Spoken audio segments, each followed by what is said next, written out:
How dare she? My girlfriend invited her ex-boyfriend into my apartment. I live in a big city, in my own place. My girlfriend, let's call her Lily, shares an apartment with her roommates. But honestly, she spends like 80% of her time at mine. That evening, while I was at the gym with my buddy Mike, she texted me saying she had this old friend she hadn't seen in a while. He was in town and she thought it would be nice to catch up somewhere quiet. I told her they could use my place. No problem, I'd just go grab dinner with Mike so they'd have space. I didn't even ask who this friend was because I was rushing mid-workout. Big mistake. That old friend turned out to be her one and only ex, Kyle. About half an hour later, she texts me again. We're already at your place. I just reply, okay, and keep working out. Mike and I wrapped up around 7 p.m., then stopped by Wolf Foods because they've got amazing hot bar food and a solid salad bar. We ate, finished by about 8:30 p.m., and I headed home just planning to say hi and crash. Long day. I was exhausted. I get home at 9 p.m. At that point, I had no idea if her friend was still there. Honestly, I was hoping they'd already left because I was too tired for social energy. But hey, whatever, I'll tolerate it for Lily. I walk in, and the first thing I see, giant Timberland boots by the door. Definitely a dude's. My first thought was, bruh, did her roommate bring her boyfriend over? Great, now I've got to small talk a stranger. I take my shoes off, hang my jacket, walk through the little hallway, and then there's Lily on the couch, sitting at one end. At the other end, some guy, both locked in deep conversation, looking right at each other. She notices me and flinches slightly. Didn't think much of it then, but now looking back, oof, red flag. I say, hi, walk over, still glancing around, expecting to see her roommate somewhere, shake the guy's hand and go, hey, I'm Lily's boyfriend. He smirks and goes, and I'm Kyle, Lily's ex. I literally said, oh, my bad, I thought you were her roommate's boyfriend. Dead silence, and that's when it hit me. My girlfriend had been hanging out alone in my apartment with her ex. I look at her and go, so this is your old friend? She softly replies, yeah. At this point, I'm exhausted, cranky, but trying not to jump to conclusions. Still, the vibe was already off. They both just sit there, awkward, not even continuing their convo. Lily asks how my day was. I mumble something like, fine, I guess. But honestly, I felt like I had just crashed some weird episode of Exes Reunited. I finally snap a little and say, Kyle, man, maybe that's enough for tonight. I've got stuff to discuss with Lily. And he goes, actually, she invited me, and we were just reminiscing about the good old days. I look at Lily, she can't even meet my eyes. So I turn back to him and say, all right, let me rephrase. This is my apartment, and I'm telling you to bounce. And this guy has the audacity to look at Lily and go, do you want me to leave? At that point, I lost it. Not proud of this, but I just went full meme rage. Dude, why are you asking her? This is my place. Get your Cheems dog face out of my house. Lily tries to calm me down, then tells him he should go. Kyle grabs his stuff and leaves. I turn around, now Lily's mad at me. She says I embarrassed her. I embarrassed her. She keeps going on about how she warned me, asked if it was okay, blah blah. And I tell her, no Lily, you said a friend was coming, not a dude. Definitely not your ex. She argues I overreacted. I tell her, you said in my apartment with your ex behind my back. That's like the ultimate slap in the face. She claims he's going through tough times. She just wanted to support him. He's a good person, blah blah. She even says the fact that she invited him over to my place proves nothing shady was happening. I call BS. If I had invited my ex-girlfriend over while she was struggling, Lily would have gone full angry Pikachu face on me. She swears she would have been understanding because she has empathy. Total cap. I reminded her how she got jealous at the gym once just because another girl complimented my form. She storms out saying the conversation's over. I don't chase her, just sit on the couch confused like, what the heck just happened? Later, I call my dad. He gives me some solid advice. Then a few hours later, Lily texts me, can we talk? I'm sorry I didn't tell you he was my ex. I didn't want you to get the wrong idea. Nothing happened. Nothing will happen. I love you. He just texted me out of the blue saying he needed someone to talk to.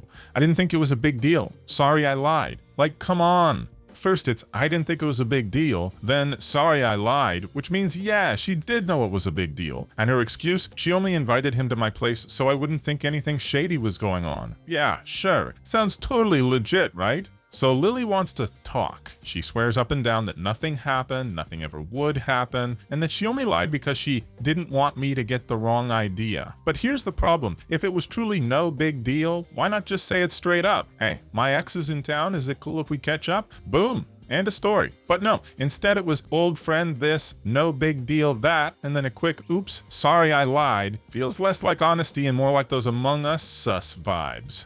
I told her flat out, if the roles were reversed, she'd go nuclear. Imagine me inviting my ex over, in secret, into Lily's apartment, hanging out one-on-one for hours. She'd have sent me to the shadow realm instantly. But she just shakes it off and says, no, I'd understand. I'm different. I have empathy. Like, girl, please. You literally got jealous when a random gym girl said my push-ups looked clean. And now you expect me to believe you'd be totally chill with me chilling with an ex? Yeah, no. Anyway, she left my place after that little blow up. I didn't chase her, didn't text, didn't call. I just sat there, thinking about how wild it is that I ended up the bad guy in my own apartment. The part that stings the most, she flipped it around like I embarrassed her. Like, bruh, you invited your ex over to my home and I'm the clown for not being the chill boyfriend? Honestly, I'm stuck. Part of me wants to believe her, but the other part is screaming, if she's comfortable lying once, what stops her from lying again?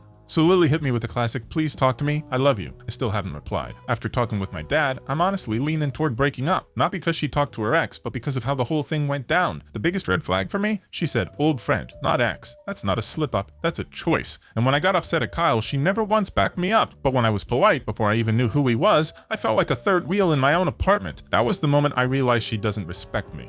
I'm not talking 1950s respect your man nonsense. I mean basic mutual respect. If the roles were reversed and I had an ex over at her place, I would have backed my girlfriend. If my ex had taken a smug tone, I would have shut that down immediately.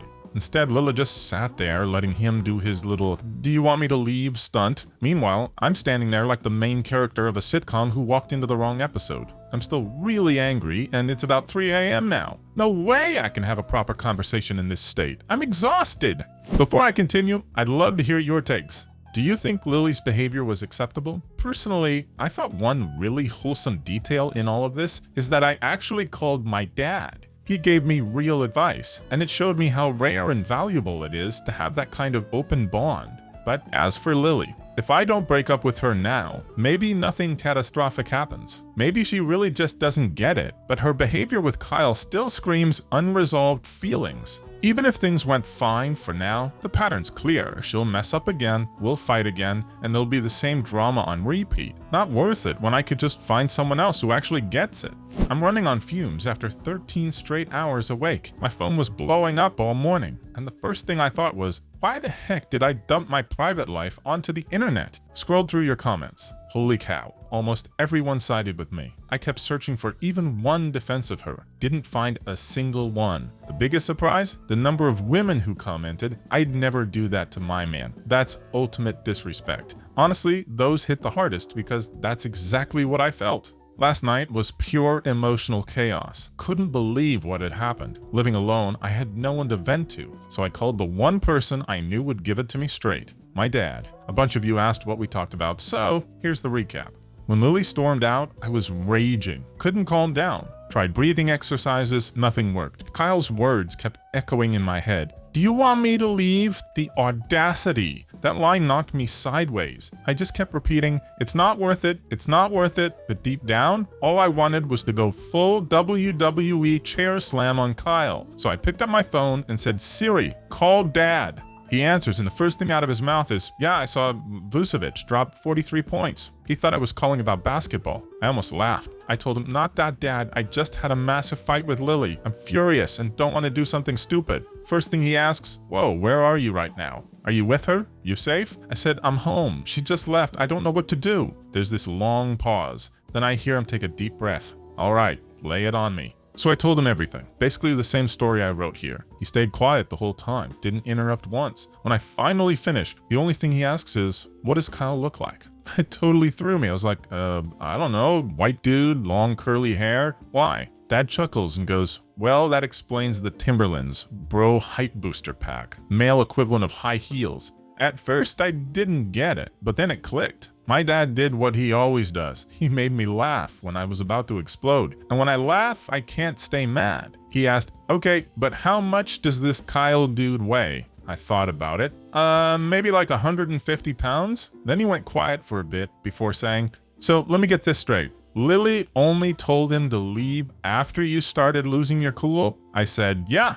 Dad sighed and told me, "Son, I wouldn't be surprised if this is way deeper than it looks. The fact she only asked him to go when you really got heated, that says a lot. You're 6 feet tall, built solid, and in your own home some random dude is running his mouth at you. When a woman cares about her man, the last thing she wants is for him to end up in danger. She knew what could happen if it escalated, and instead of backing you up, she made sure he was safe, then flipped the blame onto you." Then he asked, "Honestly, son, where do you think she is right now?" I stayed silent. I knew what he was implying. He continued, "I know it hurts, but promise me you won't do anything dumb. She made her choice. You can't change that now. You've always proven you're one of a kind. Don't throw your life away over what'll end up being just a speed bump. I couldn't be prouder of you. You're 22, living on your own in a big city, handling your business. That's rare. You're rare. The right woman, like your mom was for me, will walk into your life when you least expect it. Don't waste your energy. Everything happens for a reason." I smiled for the first time all night. "Thanks, Dad. I needed that." He laughed. "Of course. Your mom and I are always here for you." And that was the end of the call. I barely slept. The night was chaos. All morning, Lily spammed my phone with calls and texts, apologies, pleas, promises. By 11 a.m., I was mentally fried. Still hadn't responded since she stormed out last night. I decided she made her choice, but I've got a long, stressful week ahead, and I can't keep carrying this weight. So I ate, then hit the treadmill in my apartment gym. Running is therapy for me. Around 1 p.m., my phone rang again. Of course, Lily. I didn't want to pick up, but after 2.5 years together, I felt like I owed her at least one answer. Me. What's up? Her. Crying. "I'm so sorry, Arthur. I love you to the moon and back. Please talk to me. I panicked last night. You know I love you. Please don't do this. Nothing happened. I'll never talk to him again. Please just talk to me." As she cried, something hit me. I didn't feel anger. I didn't feel sadness. I felt nothing. Pure indifference. I told her, "You can come over around 3. Her. Yes, I'll be there. Me. Okay. I sat there, scrolling through comments on my last post until I heard a knock. She walked in, half smiling through tears, and I realized it again. Nothing, just indifference. That's when it hit me. 2.5 years, gone, just like that. The woman I cared about more than anyone else yesterday stood in front of me, crying, and I felt zero. "Lily, it's over," I said. Her jaw dropped. "What do you mean? It's over. It's over." She broke down. No, Arthur, please don't end this. I love you so much." And I won't lie, those words hurt. Bad. I cracked for a second. But then I snapped back. "Lily, be real. You ended things the second you invited your ex into my apartment behind my back. I'm not sticking around with someone who thinks that's okay. No guy acts that smug around me unless he's been given a green light. And you backed him up instead of me. Why should I stay with someone who won't stand by my side?"